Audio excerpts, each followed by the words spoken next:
driver. 38 laps to go, and Kasey Kahne began having some issues with his rear suspension. He eventually needed a trip to the garage. Take a look.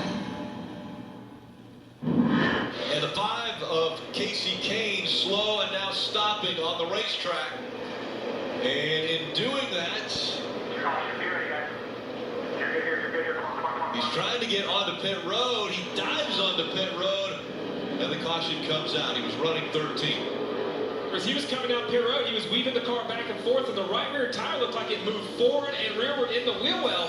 So we're going to have to take a look at this 5 car, but I'm not sure they don't have a broken suspension piece. You see right here, the right rear tire moves very easily, like a track bar or a truck arm issue. You can see it. It should definitely not move that easy inside the wheel well. You can tell that it's not a flat tire. They're underneath the car looking at it. This is exactly what the 5 of Kasey Kahne did not need, having a pretty solid day inside the top 15. See him shaking the car back and forth. That looks like a rear suspension failure to me, Rick. And the 5 is now in the garage with a mechanical issue, and they received a penalty for intentionally bringing out the caution. Kasey Kahne ends up 35th here at New Hampshire, but you ran way better than that, mostly inside the top 15, Kasey, but you had that issue. What exactly happened and had made you stop on the racetrack there? Yeah, I just had a track bar broke, so I was all over getting into turn 3. Luckily, didn't hit the walls there, able to fix it, weld it back together, and I think it came loose and then broke, is what Darian had said. So, disappointed finish. We were really loose to start. And once we got control of the car, we were working our way back up. I think we run top 12, top 10, depending on the restarts at the end. But yeah, didn't work out that way. Is there positives you can take from this, working with Darian for the first time here? Is there something that you guys maybe going into Dover, probably in a must-win position, that you can kind of say, all right, we have some confidence going there? Well, yeah, more than likely we're going to have to win, but you never know. And we had a good weekend, overall. We had a good time. The guys did a great job, and we worked hard and just didn't come out with a good result. But it was new and fresh and pretty fun. We'll try again next week, and we'll finish the year as strong as we possibly can. Solid weekend for the 5 car, just comes up not with the result they wanted.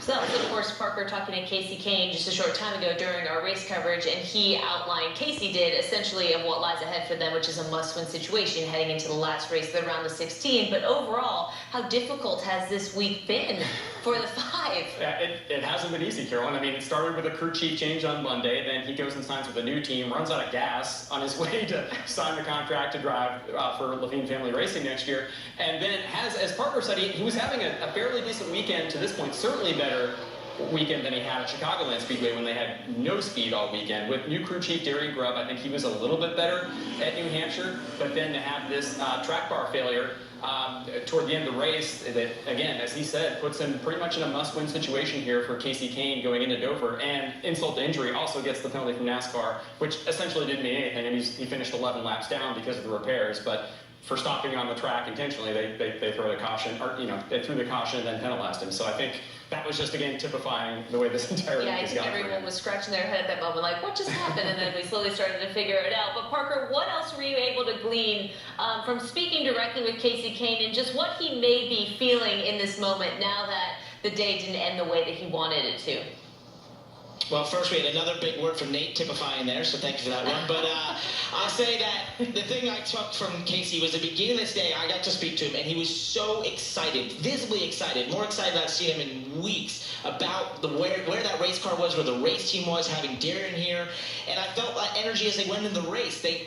At the beginning, fired off and got away at the 6th place, and then he fell back. It was kind of mired in the top 15, but was moving forward at the time when that issue occurred.